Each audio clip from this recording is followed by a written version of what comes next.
Tony Dungy from Football Night in America joining us on the program. Tony, I know I sound like I'm some old fogey here, but I just don't know how to value what we see with these offensive numbers in the NFL.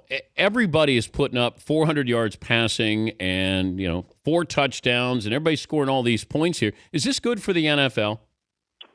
Well, it's a different game. I think it makes it exciting for the fans, especially the regular season. But, Dan, when we get to the playoffs, it's still going to come down to who can rush the passer, who can stop people. And, we are seeing some inflated numbers. I don't think you're going to see that in December and January and in the playoffs, but it makes, I guess, for some exciting times and some good fantasy play in October and November. Ben Roethlisberger, a Hall of Famer right now, Tone? He's really close, and I think it will happen if he, continues the numbers in this type of career, 2 Super Bowls. It's probably going to happen. I think he's played great, and the thing about it for him, he is carrying this team. I mean, he is making things happen, and you'd have to say at this point, with 2 Super Bowls, he and Eli, they probably are going to get in the Hall of Fame. The Saints last night, what was different than what we've seen in previous weeks? It was really the same game. They're going back and forth. Their defense was having trouble stopping Aaron Rodgers. The thing they didn't have was any turnovers. And then the defense got a couple takeaways. Rodgers got hurt, and that offense exploded. But they got Jimmy Graham back, which really helps them. We hadn't seen a running game like that out of Mark Ingram. But part of that is Green Bay's defense, too. We still have to see on Thursday. Their problem is not winning at home. We know they're going to do that. Can they go on the road and win a big game on Thursday night? Patriots with a healthy Rob Gronkowski, and we're reminded he's only 25. I mean, it seems like he's been around a lot longer than that, but the difference, I mean, is that really the difference that Brady has him, therefore the defense has to account for him, and that means Brandon LaFell and some of these other receivers are going to get more opportunities?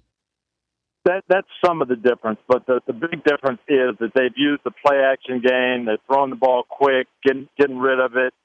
Tom Brady's getting in a rhythm. They've done some things to help their protection as well. That was the big thing early on. Yes, Gronk wasn't there, wasn't 100%, but Brady wasn't getting protected either. And, Rodney said it on our show. Josh McDaniels has to do some different things, use the tight ends in protection, use play-action, and he's done that. And now they're in a rhythm. They've got people off balance, and their offense looks great. Redskins at the Cowboys tonight. I just get the feeling that people are still trying to pull the rug out from underneath the Cowboys season. We're kind of waiting to say, I told you so. Is that going to happen? I don't think it's going to happen this year. We are waiting for that because we've seen this movie before, but they're playing a different way now. They're pounding the ball, running it. They are playing very solid defense. It's not gimmicky. They're just hustling, making tackles. So when that's your formula, when you run and you pound the ball and you hustle and play defense, you have good special teams, you aren't going to have those big major slumps and problems. And Tony Romo, you have to say he's playing great ball. Everything is not on him. He's not having to throw 45 passes. He understands that they can punt the ball and the defense can get it back. So he's playing a lot looser and a lot smarter. And I don't see that it's going to stop unless DeMarco Murray gets hurt. He's Tony Dungy from Football Night in America joining us, Dan Patrick Show. The Jets situation, I don't know if it can go from bad to worse. What's after worse? If it's gone from bad to worse, what's next? It really is just trying to salvage something and make something happen. And you have to have a plan at this point. You have to say, you know what, we're going to build for the future, or you have to say we're going to try to scramble, make some changes, do as many things as we can to try to win a couple of games this year. Maybe they just have to go and say, we're going to build for the future. We're going to play Geno Smith. We're going to take our lumps. We're going to win 2 or 3 games, hope that he gets better, and we're going to get some high picks and look at next year. That's hard to do if you're a coach. If you're sitting there saying, I've got to win some games to show I need to keep my job. So I think you scramble. You put Mike Vick in. You try to do some different things and try to win a few games. Do you think that Geno Smith is the future here?